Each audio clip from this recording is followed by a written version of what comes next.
Welcome to Flat Earth Debate Live. I'm your host Nathan Oakley, and if you are new to this channel, or you've not done so already, then be sure to subscribe. Hit the bell notification icon and join button if you'd like to become a Nathan Oakley 1980 channel member and keep up to date with the Flat Earth debate. If you would like to support the channel, there is a super chat that runs alongside each of these shows while they are live, and there's also a PayPal, Patreon and crypto link in the info box below the video. Also below this video you can get £50 for swapping your UK electricity supplier to Octopus Energy, and this is of particular note if you drive an electric vehicle. Most importantly, if you'd like to join the discussion, simply mute the page you are currently watching, then click the link in the info box below this video to join the panel and express your views on the nature of Earth. If you do join, please don't swear. If you do, you'll be ejected, and if you are, please don't try to rejoin the stream using stock accounts. You'll be warmly welcome back on the next stream. Please also share the show on social media. Sharing the show obviously increases the live audience, but this in turn increases the chances of a more diverse panel, so please share the show on Facebook and Twitter. One last time, if you're new to the channel or you've not done so already, then be sure to subscribe, hit the bell notification icon and join button to keep up to date with the Flat Earth debate. Now we are joined by 10th Man, Neil, the Adam Meakin, Arwin, and a whole bunch of people in Discord, so welcome one and all. Good morning. Hello. Good afternoon. Morning, guys. Good afternoon, it's good to have you all. Welcome, one and all.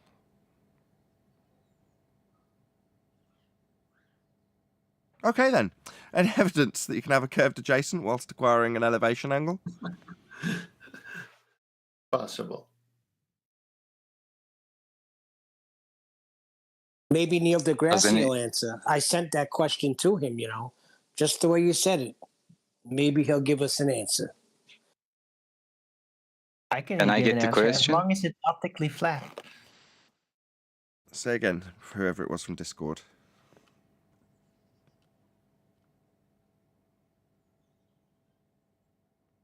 Hello? He said, can I get The answer is Earth is flat, by the way. Oh, okay. Well worth the wait. Thanks, King Overcomer. You didn't hear Neil deGrasse's answer? We haven't got an answer from him. I'll bring up the message that Neil was referring to, though. So, on screen now, Neil sent Neil deGrasse Tyson that first housekeeping question. So, he got a confirmation back from Neil deGrasse Tyson. Message confirmed. Thank you for your email. The following message has been sent. Is there any way you can have a curved adjacent while acquiring an elevation angle? We'll see if we get a response from Mr. deGrasse Tyson in that regard. Well, I thought he made a TikTok answer the other day where he said when he meets an alien, he said he's gonna ask them, do they in your planet do they deny science like they do here on Earth? That was his answer, I think. He would ask an alien if they had science like we do on Earth. Do they deny science like they do here on Earth? He'd ask the alien if they deny science like people on Earth do. Yeah, it's like some people over there in there's an echo for some reason. He's gonna ask the alien, do some in his planet do some aliens deny science like here on Earth? That's projection, because he's It the is science projection. denier. That's right. I asked a unicorn once that same question. Is that right, Arwin? Nah, it was in a dream. Any evidence you can have physical Earth curved edge horizons anymore? In light of the Black Swan?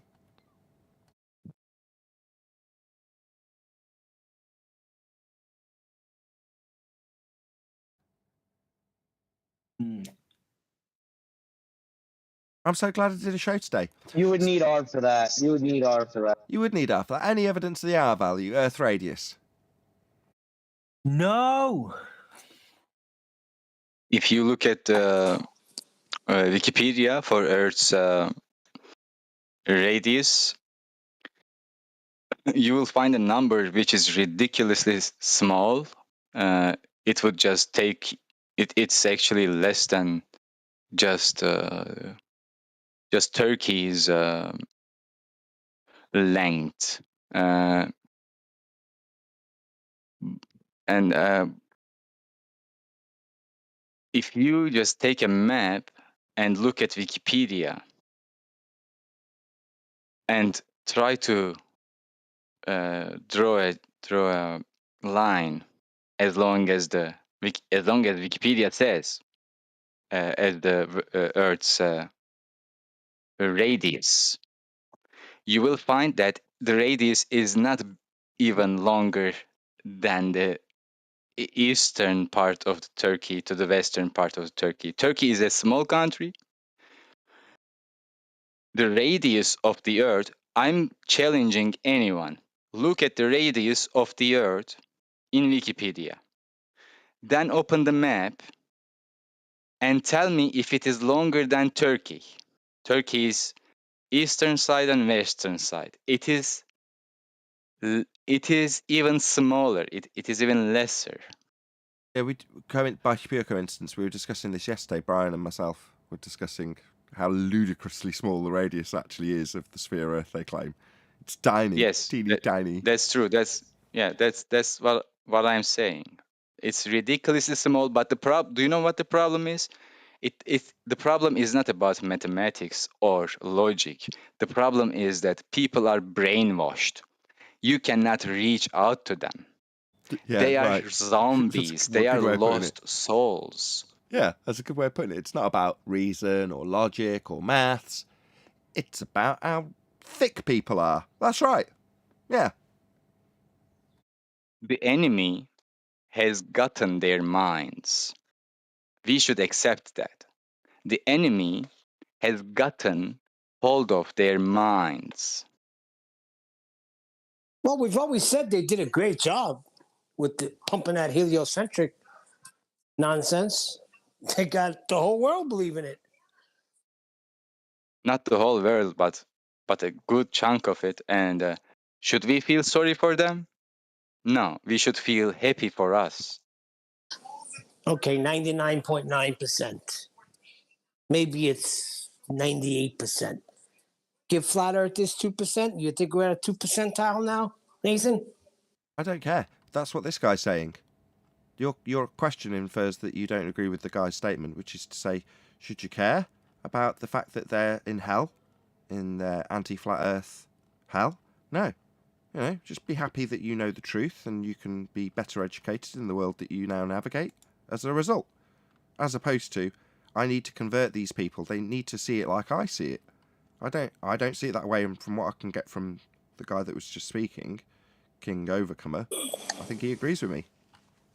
So I should leave you out there. If you were there, still stuck in that nonsense, we leave Nathan Oakley out there. That's Come my on, problem. there's hope for humanity. That's my point, isn't it? Whose problem is that? Yours or mine? We must let the world know the truth. It doesn't truth matter. My goodness, every time it's the same thing. Yeah, that's what we're doing. What I'm saying is, in terms of an actual conversion of somebody, right? Once they leave, I'll debate this subject and the truth therein all day long. I do. But after they leave, I don't care that they don't accept it or they don't believe it or they won't accept the logic or the maths or the debunking of their logic or their maths. None of that part concerns me. Now, in terms of what I project out to the audience, they're a useful tool in that regard, but my concern ended quite a long time ago about them and their hell. It's their problem. And you're like, well, but one of them is the next Nathan Oakley, and if you don't drag him out of hell, he won't be the next. I don't care. You're both saying the same thing. Correct. You're both saying the same thing. I cover it in this one phrase. You can lead a horse to water, but you can't make them. Yes, you can make them drink if you give them salt first. Now, I agree. We're giving them salt. We're giving them salt at Flat Earth Debate. I agree. 100% agree. There you go. I like that metaphor. Because salt in modern day times, contextually, is what I mean when I, do my japes about teabagging people. That's how the gamers refer to it. Being salty, that's what they mean. So you're salty, you've got a bitter taste left in your mouth. Let's rephrase it so it's a bit less crude. So you're left with a bitter taste in your mouth. So you've got to give the horse salt. You've got to give that horse your salt to make it drink. So you've got to give it your disdain and the salty taste left in your mouth to make that horse drink. Yeah? I haven't got any salt to give it. Sorry. What do I do if I haven't got any salt, Neil? Metaphorically being my disdain for them. Well, metaphorically, I'm saying what we bring is truth, and that's the salt. You know, they keep nipping at that salt, and then they'll be thirsty and they'll drink. All I was saying was that they did a great job when they pushed this heliocentric nonsense out. I mean, you got to admit it, they did a great job, because at one time, even we believed it. Okay. And who was your saviour? What do you mean? Who brought it to my attention?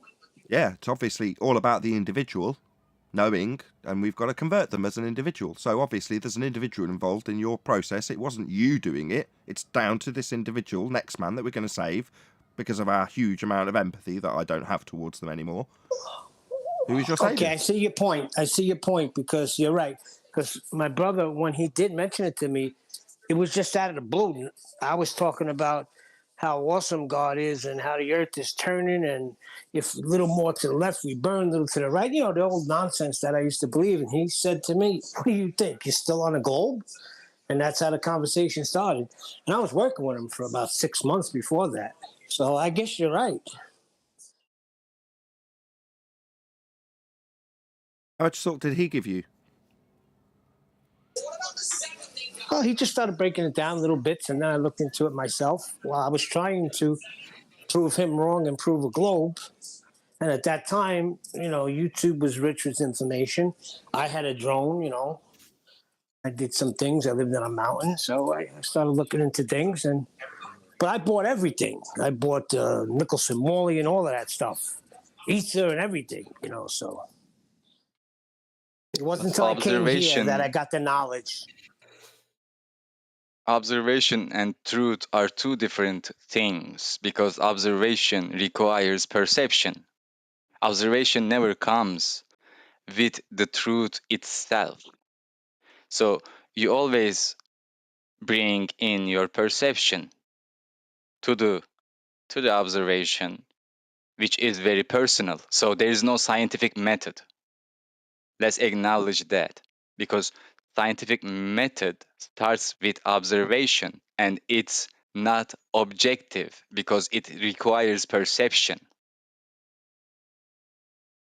So what you call science is not the science you think it is. It's not what you think it is.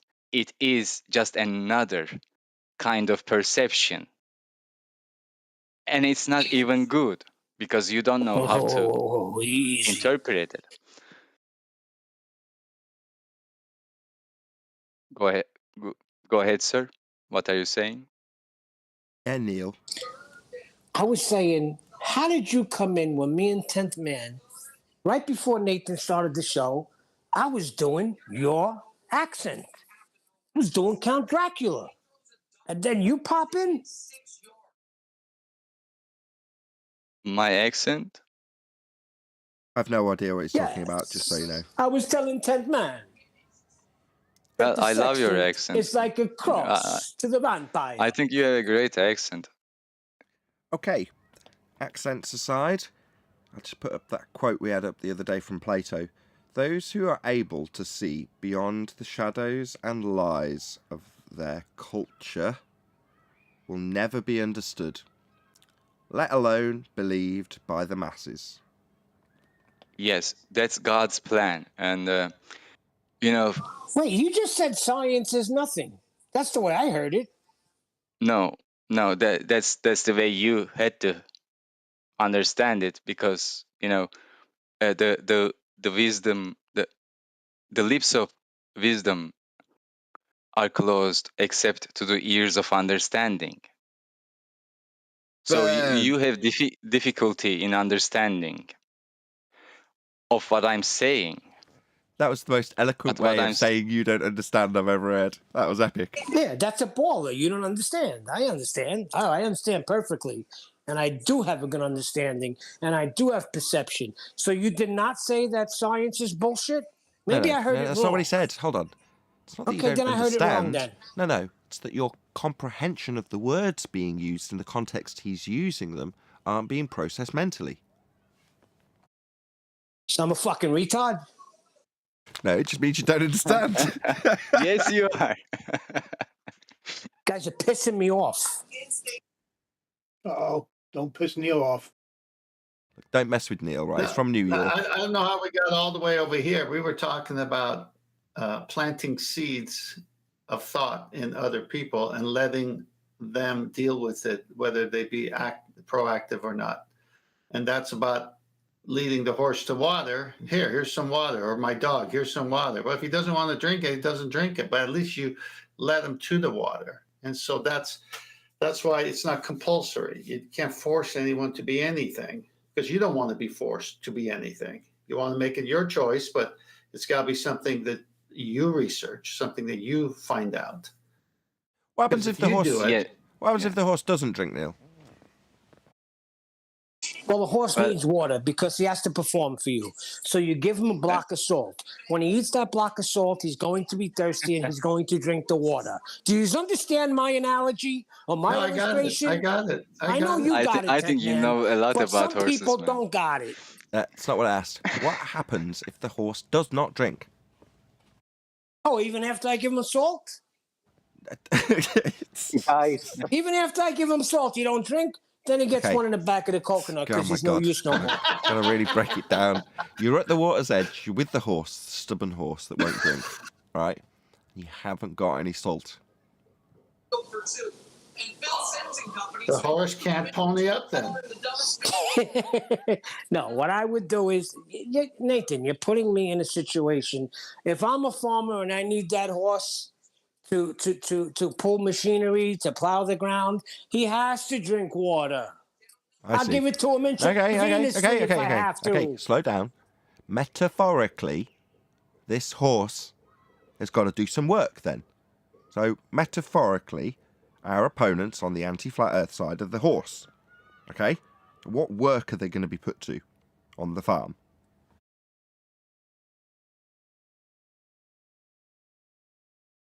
Metaphorically. Yeah, it was metaphorical. Let's talk about donkeys because horses were metaphorical, but donkeys are real. That's true. Horses aren't Maybe they're metaphorical. donkeys. Look, stop descending this into farce. It's funny. I can hear you finding it funny. Right, I'm being dead serious. Right, in the metaphor, we've got anti-flat earthers as the horse being led to water that will not drink. My question to Neil is, what happens if it doesn't drink? He says, well, then it won't perform on the farm. I'm saying, okay, well, in the metaphor, you're saying we've got to lead the anti-flat earthers to water and get them to drink, metaphorically take on board the information we're sending that they just chant against. Because if they don't, they won't work for us. Okay? That's what you said in this analogy. So I want to know what metaphorically is the work they're doing for us. spreading the Well, word they of actually flat are doing work for us. I think that's racist, by the way. I think they are doing work for us by the things that they're saying now. They're actually helping us out. Allowed for me. I'm 16% horse. Neil, what happens if the horse goes, I'll drink that water. I keep drinking it. I love that water. It drinks loads and loads of the water. But in the horse's mind, it's not water. It's just ball juice. It doesn't matter how much water he drinks. It doesn't matter. He just always sees it as ball juice, not water. Then he's no use to me no more. You put one in the back of the coconut and put him down. I'm still not getting an answer. I'm going somewhere. What happens if it doesn't drink? I just told you. You put one in the back of their coconut and put them down because they're no use for me anymore. They're no use to you anymore if they don't drink. But what use? What use? You haven't answered either. What if you are the horse? And should we put you down? Okay, look, this isn't about animal units, I'm not whatever the it's horse. called. It's euthanasia. George Orwell. Right. We're not talking about euthanizing animals. I'm talking about specifically in the analogy, right? I'm being told I've got to lead these horses to water and get them to drink. Have I? Okay. Or what? Or they won't work. Okay. What work are they doing? I've got it. Go What on. the horses do is go and get other horses and give them salt and then make them after. So suddenly, so what you're saying is, we just happen to like horses.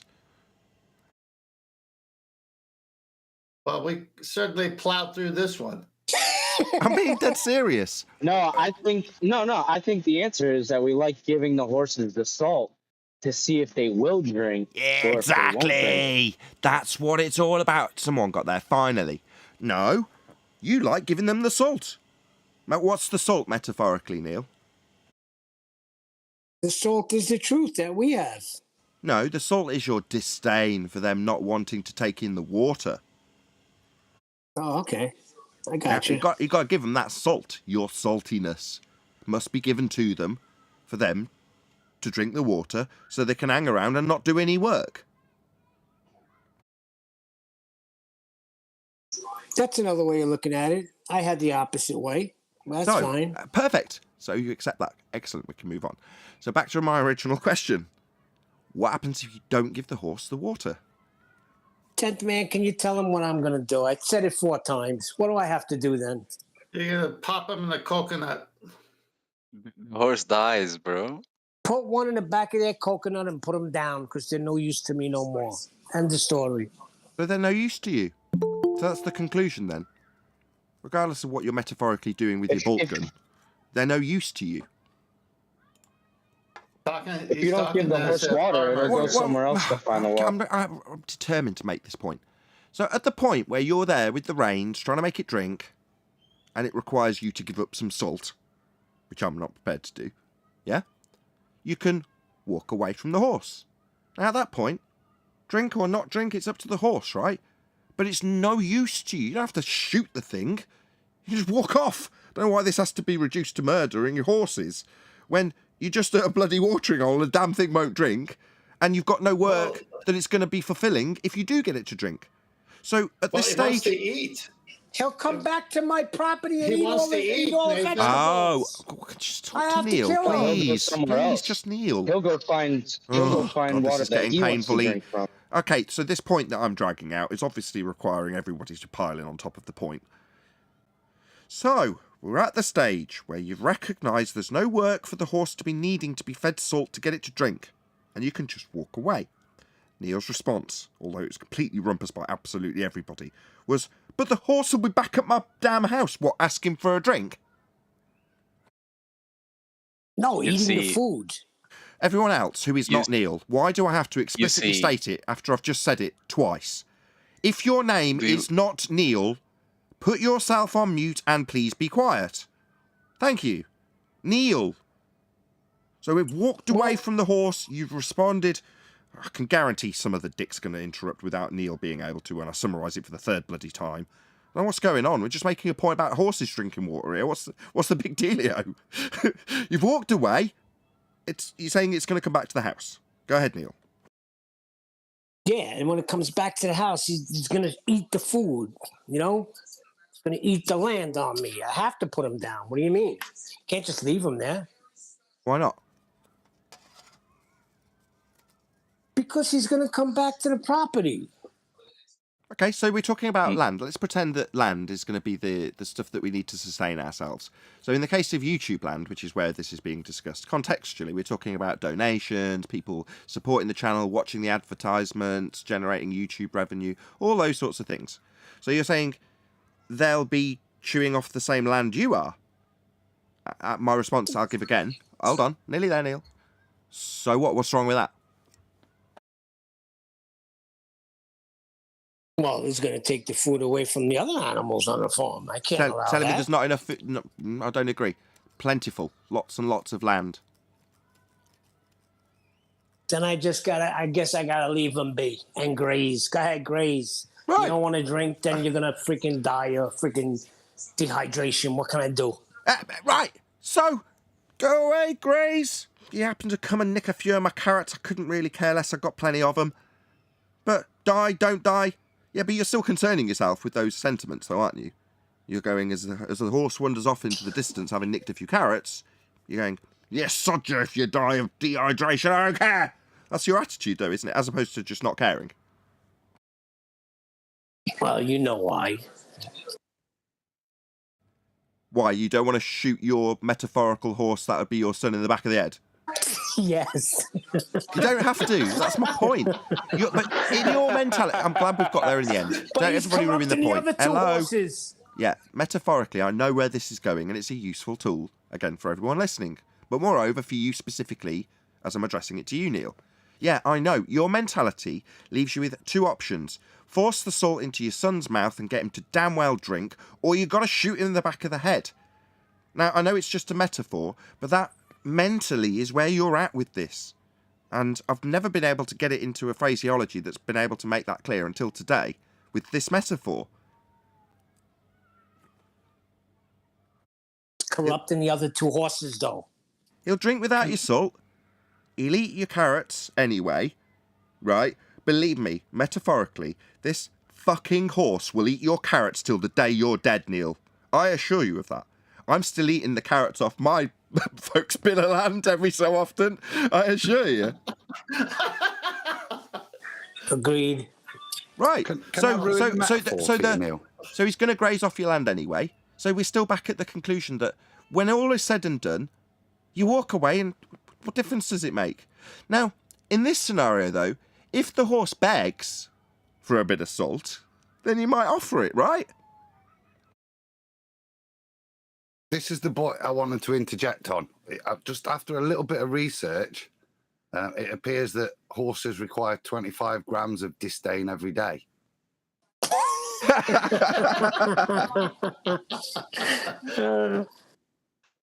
Oh gosh, I had so many puns in my head about horses, but Nathan said, "Shut up, everybody." Maybe we should look at the story of Don Quixote and Sancho Panza about the horses and donkeys.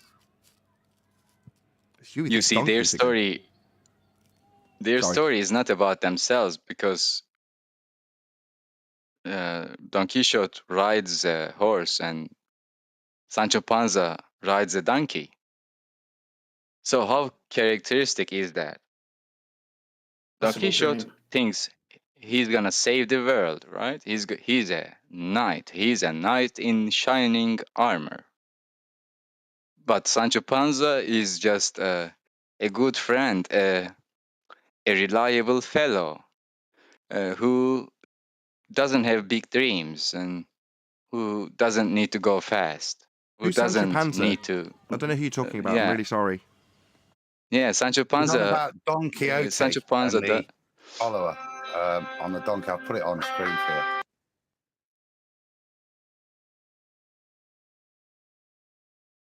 Okay. I thought we had a cross line and you were like on the phone to your counsellor or something telling you about your mate Sancho Panza and how good a guy he was. No, it's about you didn't Don get my Quixote. impossible dream?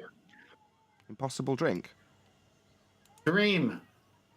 The song To Dream the Impossible. I forget it. To dream the impossible dream. There you go. There you go. Okay, we've got Sancho Panza on screen. Am I saying it correct? You know what? Being the hero's best friend is actually more honorable than being the hero.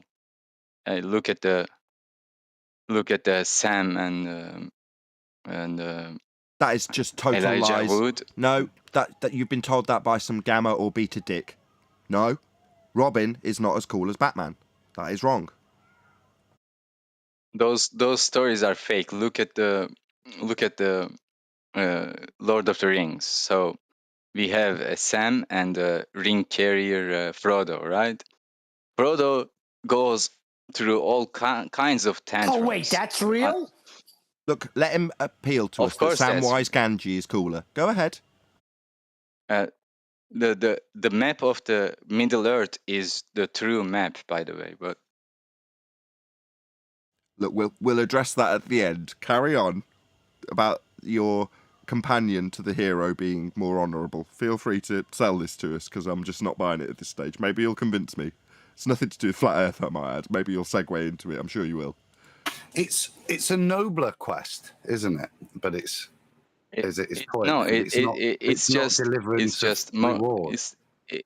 not nobler. Because it never tries to be noble. It's just effective and meaningful because it never tried to be better than it should have been. The hero always pushes forward and wants more to achieve, but the sidekick of the hero, which was Sam of Frodo, or the Don Quixote's what was the name?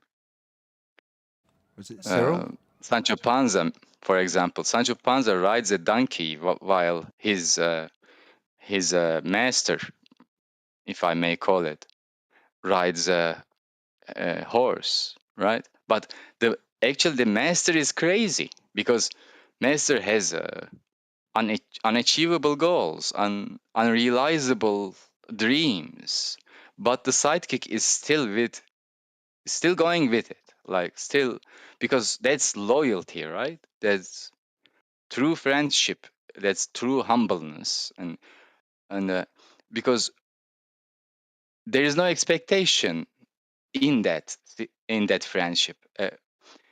There is just a support, right? Support for the sake of giving support. I see. A humble friendship is more valuable in the eyes of God than the biggest hero, because hero always searches for the next glory, but the humble servant or humble friend of the hero does not seek glory, but just gives out loyalty.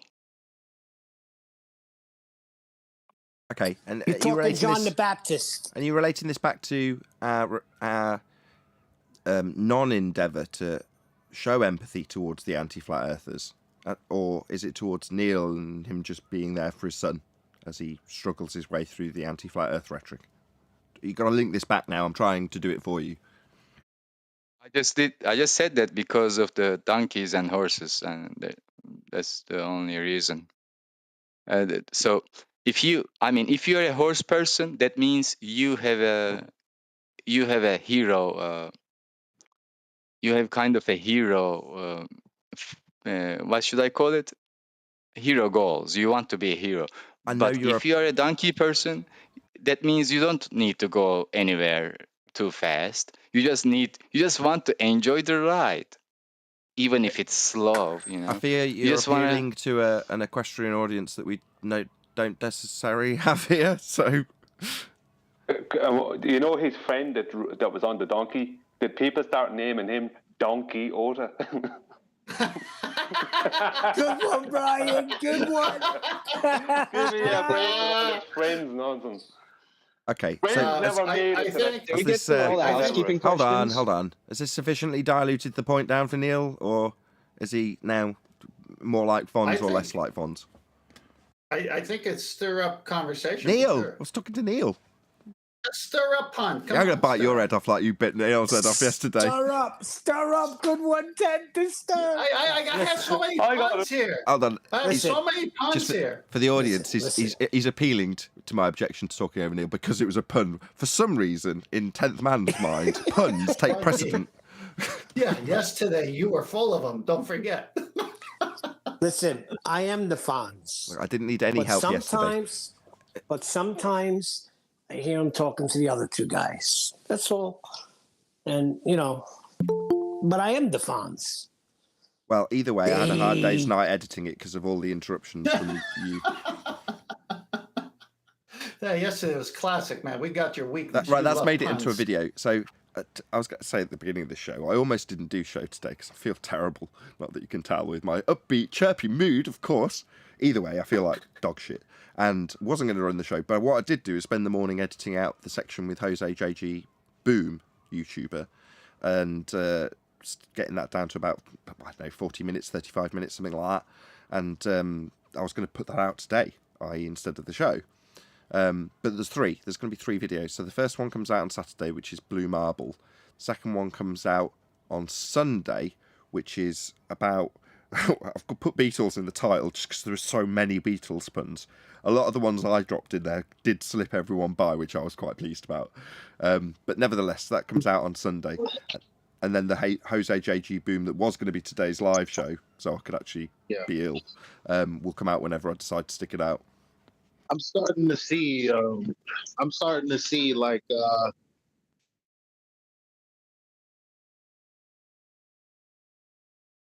That's good to know. I'm starting to see too.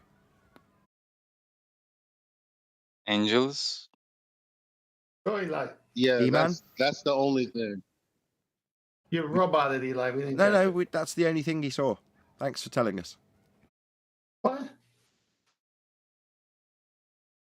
I just want to ask Neil, when he pops the coconut on the horse, does he use a Colt 45? That's a very bad question. Please take it back.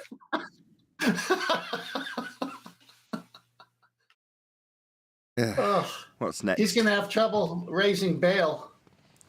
Yeah, next we'll be talking about drive-bys in Mustangs. We don't need it.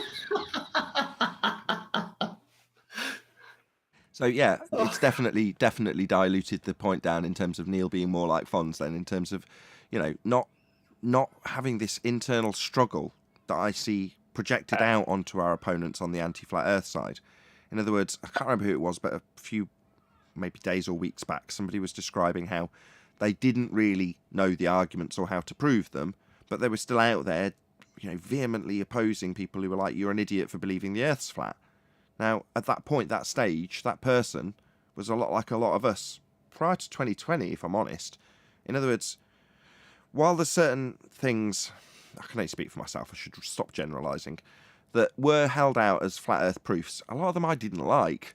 Just didn't like. There was various reasons, which I won't go through now, that I didn't want to ever assert them. Therefore, in my own confidence in the subject, it wasn't to a point where I'm saying, no, this is something I can put my stamp on and say, here's a flat Earth proof. So here's something that you can only do on a flat Earth. And even if you believe you're on a sphere, you're going to need a flat Earth to do it, and that's the sextant. Measuring angles. Asserting anything with an angular measurement is going to take a flat Earth. So, up until this point, I haven't had the confidence to do it. Therefore, technically speaking, most of what I've been doing has been projecting out my own lack of confidence in my own argument. And I think that's true for a lot of people. They're actually projecting out their own lack of confidence by saying, no, you don't understand. Like, I think you're projecting. Once you did understand and were supremely confident in it, you'd stop caring. You know, you just wouldn't care anymore. You're like, oh, okay, you think it's a globe? All right. Off you go into the wilderness, Mr. Horsey. What's that? What? I should be dragging you by the reins down to this water hole, says Neil. Oh, I don't see it that way. What about sorry, Nathan? What about airplanes?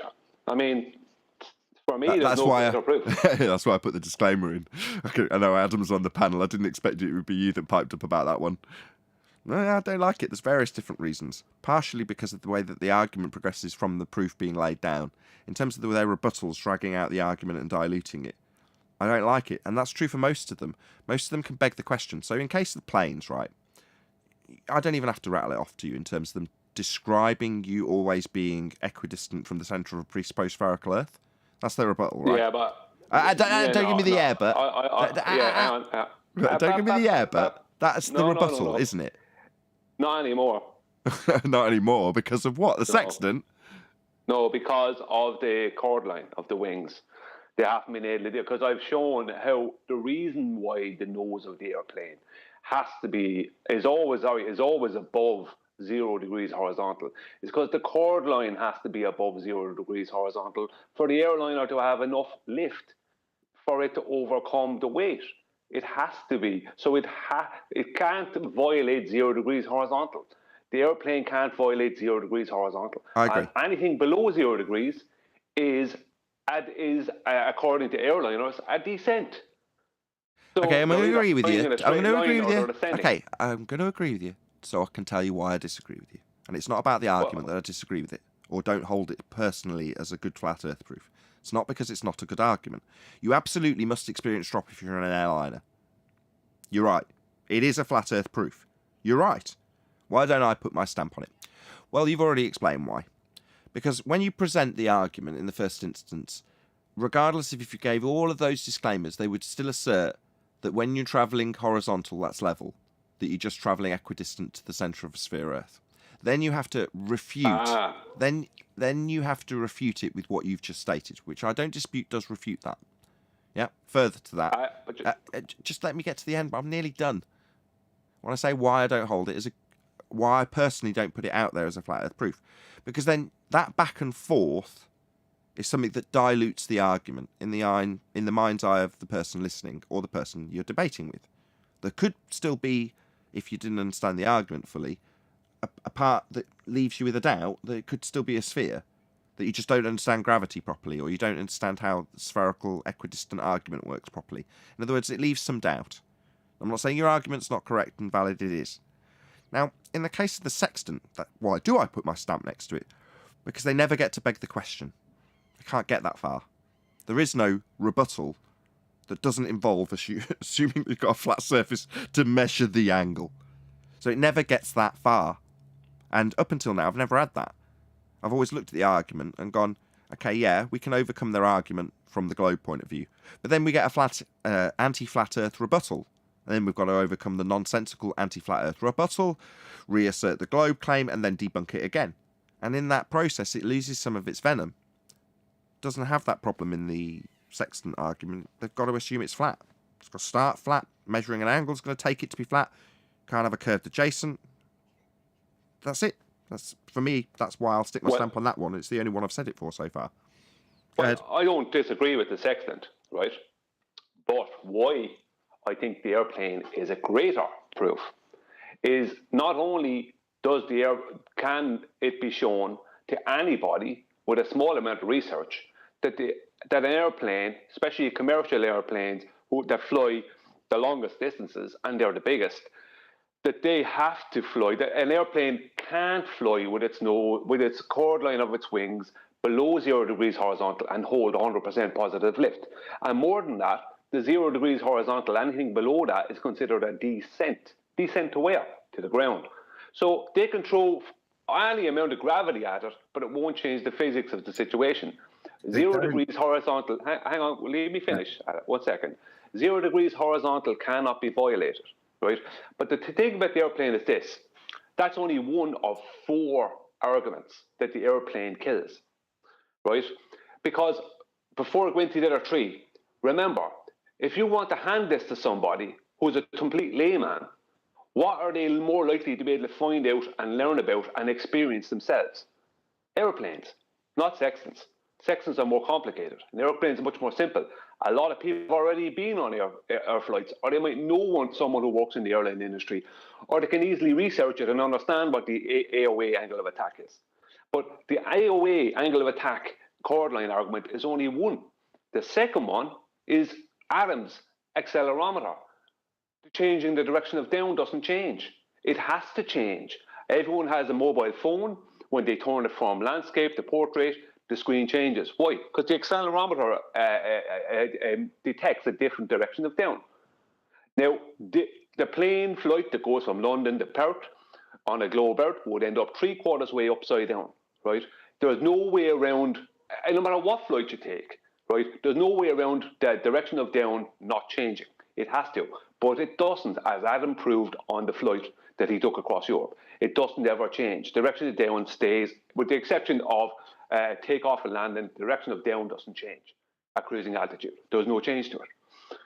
More to the point, third, you have the cabin pressure issue that shows that they can't have more than 11 or 12 psi within the airplane, because otherwise it causes structural damage, because the higher pressure inside is too much of a differential with the outside, so the pressure wants to escape. So for the ordinary everyday person, right, that's a way of showing them a real world example outside of a balloon, how you can't have these situations where people are in these ridiculously low pressure areas in these little cardboard boxes with NASA wrote on the side of them, right? And the fourth one is they also use sextants in airplanes. Sextants are also used in airplanes. So there's 4 things that someone can learn about easily and find out information on easy. Even yesterday, that one of the lads came back in and said, yeah, he's right, that fella is right, that the higher they go, the lower they have to bring the internal pressure. So it's easy to find out. For the ordinary person, it's... Yeah. From the peanut gallery, where's Wally? At Brian. Yes, Brian, but the pitch of the plane is not the same as the direction of travel. Exactly. The pitch of the plane is a couple of degrees above horizontal. The direction of travel is horizontal. And remember, it's not just drop that has to be accounted for. It's curvature. The two things are different. Drop is only a drop in altitude. Curvature is different. You cannot deal with curvature and still fly with the nose above horizontal.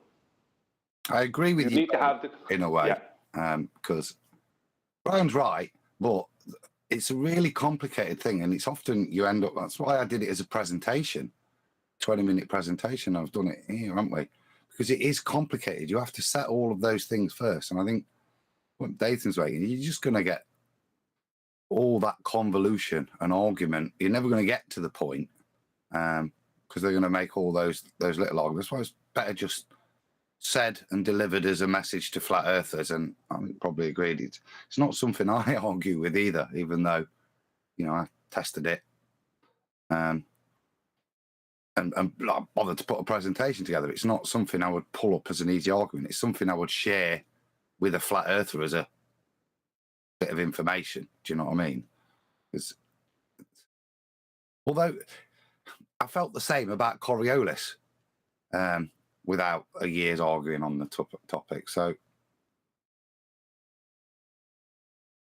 Not a flat Earth Yeah, proof. but- I mean, it's not comparable in this regard. So we're talking about Well- things that prove Earth's flat, as opposed to things that debunk the claim that we've got a 15-degree-an-hour deviation because Earth's turning underneath stuff that isn't attached. The globe claim of Coriolis doesn't prove it's flat when you debunk it. But what you're saying is you wouldn't get into the argument because there's no point. You just end up getting people confused because it's complicated. And at the tip of the spear, Brian, I agree with you. So, you know, we're all making up this knife edge, and part of it is your allegiance, if you will, probably not the best word, to this argument. Well, good. Doesn't mean it's not a good argument because it's not something I've decided that I want to put my stamp next to. But I've been, you know, it's not the first chick at the dance. You know what I mean? Well, lots of them. All I'd say about it is, from my point of view, I suppose the difference between me and maybe a lot of other people when it comes to this argument is I did have this argument with commercial airline pilots, and they weren't able to refute it. They weren't able to come up with the data to refute it. They didn't have any physics to refute it. They couldn't do anything. They could just say I was wrong and never go any further than that. You know what I mean? I had the opposite, Brian. One That second. presentation I gave to two pilots. One sat next to me on a flight, and one when we were waiting in the lobby lounge. Yeah, and both of them went, "You've got a good point there." Yeah, but I remember you telling me that, and that's great, and I'm delighted that happened. But I stress tested this argument against commercial pilots who are in our opposition and non-commercial pilots. But there was 4 of them commercial and 1 non-commercial, and I stress tested it against them. Right? And the non-commercial, there was 5 pilots, and one of them is on our own side. I stress tested it against them, right? And I showed how what they were claiming was not correct, and none of them could defeat me on it. So I'm just totally confident about it. And I was confident anyway, but I needed to do that to be able to show other people. But the reason I like it is not just that, it's because the ordinary everyday person can show with their own phone what will happen when the direction of down changes, or how they can easily find out how an airplane flies. I mean, most people in the world, when ordinary people, the normies, will take on board that if something has to fly with its nose above horizontal to fly horizontally, then it can't be flying around the globe. You know what I mean? It's like getting that little thing in there. If it's only 1 in 10 people that hear about it, it's like, hang on a minute, that doesn't make any sense. You know, it's like it's something the ordinary everyday person may have even noticed, but couldn't get their head around. Whereas you give it to them in this way, it's because the Earth is not a globe. Suddenly that changes it. So going, yeah, now it makes sense. You know, it makes sense to every pilot when you put it to them that way, whether they want to agree with it or not. Well, I'm sorry, I'm finished. I have enough. Okay. Wrap it on. Well, we've got Where's Wally with us. Hey, Where's Wally? How you doing?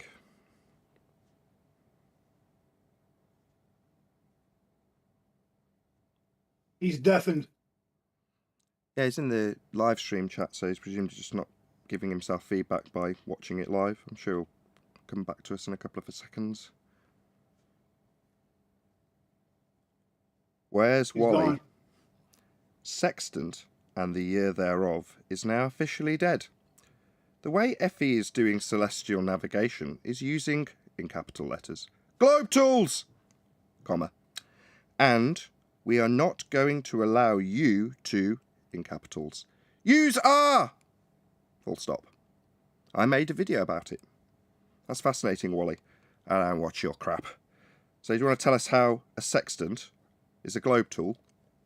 That's a lovely You're link. gonna need R for Nathan. that. Temp, just give me a sec. That's a beautiful link to the picture I've had up for a while, if I may. And I'll respond to that question. I was actually putting not my sentiment. That was a quote from one of my comments that Where's Wally gave on one of my videos. Go ahead, Adam. You see, I was watching something. It was on Holbein, and he's painting to the Tudors, doing some kind of mud bloody stuff. And there was a documentary on some of the pictures, and one of them is this. It's called The Ambassadors, and this is painted in Henry VIII's court. I think at the time Elizabeth I's born. And these two guys are part of Henry's court. This gent on the left is the ambassador, one of the French ambassadors to the court, and this is his best mate, who's a Catholic priest.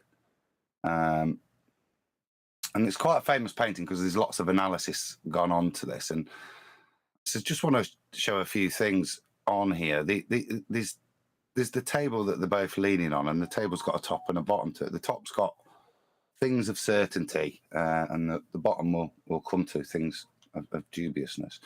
But I just want to show you what's on the top of the table. There's this big thing. That's what I started looking at it first, and this is just the celestial sphere. And then there's the other things, which I'll just refer to here if I can. There we go. These are all, this is a geometry arithmetic book. Torquetum is again a similar thing. It's like a combination of an astrolabe and sextant together. Polyhedral sundial, things of certainty to keep with you for the future. A quadrant, the forerunner of the sextant. Sundial. And then a Cepher diastyle, which is a gnomon, which is, I think this is used. Gnomons, I thought, were to track the in churches. They kind of track the movement of the sun between the tropics and make sure they're the same all the time. So these are all these instruments that are recommended and are of a positive note. Roll in. You can see all of them now. Underneath here on the bad shelf, you'll see here. This is a lute playing the some of the hymns of Martin Luther. Now, when you consider this guy as a Catholic priest, it's not unreasonable that he's put in a question mark and a broken song about this Protestant reform that's going off. So he said he's saying this is a bad thing. There's a couple of other things. There's a square and a compass on here. What I found noticeable on the bad shelf, things not to trust, is the globe. It's placed there. The celestial sphere is placed on the trustworthy table, and the globe is placed on the bottom. It's also famous for this skull, this anthropomorphic skull, which you can only see properly from a weird angle, which probably invites the viewer to look at the picture in other ways. There's also a lot of swastikas on here as well. Polaris, isn't it? But I just thought that was interesting that in this 1500 painting, this is the good stuff. and this is recognised then as falsehood. I'm done. Thank you. Very good. Wally. No, he disappeared. He ran away the moment I addressed him. No, and I know. The globe tool. First of all, you're going to need R, because you can't just say it's a globe tool. You're going to have to prove a globe first. Second, sextant is a glorified protractor. When was the first protractor ever designed and used? It's an angle measuring device with a flat baseline. They're trying to run away from the curved adjacent that they're all dying under. Sextant is not a globe tool. It's an angle measuring device. It's not even a flat earth tool. It's just an angle measuring device. what we would like to know is how you can have the acquisition of an elevation angle if you have a curved adjacent. Well, I think that anybody saying that you're using our globe tools, it's like I don't know how to respond to that. It's like you're not allowed to show how those tools work on a flat Earth because they're our globe tools, even though we can't show how they work on a globe. And neither can ye. That was my point, Brian, of the picture there. Yeah. So this is the book that's on the table, just to show that the cosmogony they're using is a flat Earth, a flat geocentric Earth, but it is clearly flat. It's not a ball up. You can see the land laid flat. So within Holbein's picture, it's clear what's being stated here in the early 1500s, and making that distinction in the painting, in this commissioned piece, what's trustworthy and what's not. This is a response because of the question. How can you have a curved adjacent while measuring an elevation angle? They're gutted. They're so gutted, that's all they have. That's what these guys are doing with their sextant, their quadrant here, and their astrolabe, their celestial sphere, yeah, and their gnomon, all of which are crucial to be on a flat plane, to be trustworthy. What is that? A telescope in that king's right hand? Thinking of France. No, there. it's a dagger, which is a dagger. The daggers are emblazoned with the guy's ages on them. Just it's like I say, it's a commission piece. So you can see here it says "I am." I think he says 29. You can't see it on here, but up here it's on this book here, and it says an "I am 25." So. Okay. Lying, scheming bastards. Okay, so from the peanut gallery, where's Wally? Said somebody timed you out. Yeah, that was me. You were on the Discord server telling the people in the chat that you were in the server, but you weren't, were you? You were on server deafen. And then when something was addressed to you, you ran away and continued to chat in the live chat. That was me timing you out. Yeah? You're leaving comments in my video telling us about how you've got us acquiring angles with globe tools. That's incorrect. I addressed it to you while you were here personally, and then you ran away. You think you can run away to tell the people that you just told that you were on the show, after running away from the show being addressed, that you can just chat to them in the live show? No. You don't just continue to chat to people in the live stream chat after telling them that you're on the show. Yeah, if you're on the show, you're on the show. That's why I addressed you here. But you didn't address me back. You just carried on chatting in the live stream. Yeah, that's why I timed you out, dick. And tell people you're on the show only to run away the moment you're addressed. That's not being on the show. That's you saying, look how brave I am. I'm on the show. Until someone talks to me, then I'll just continue chatting with you in the live stream chat. Yeah, that'll get you timed out, dickhead.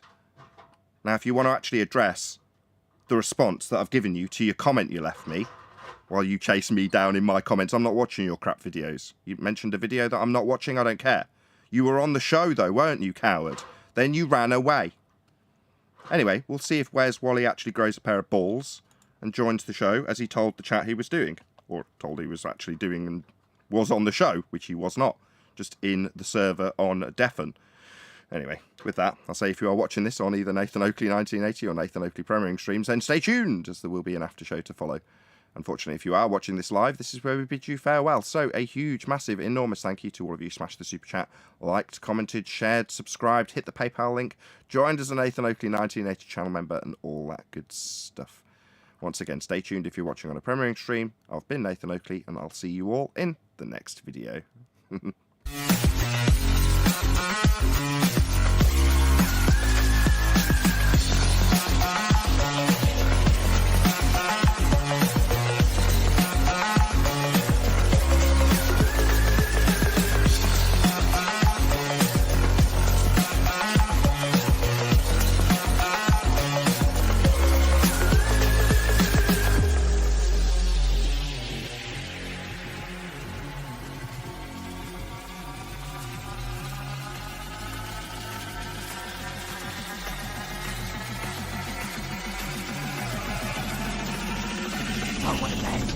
What a lovely day!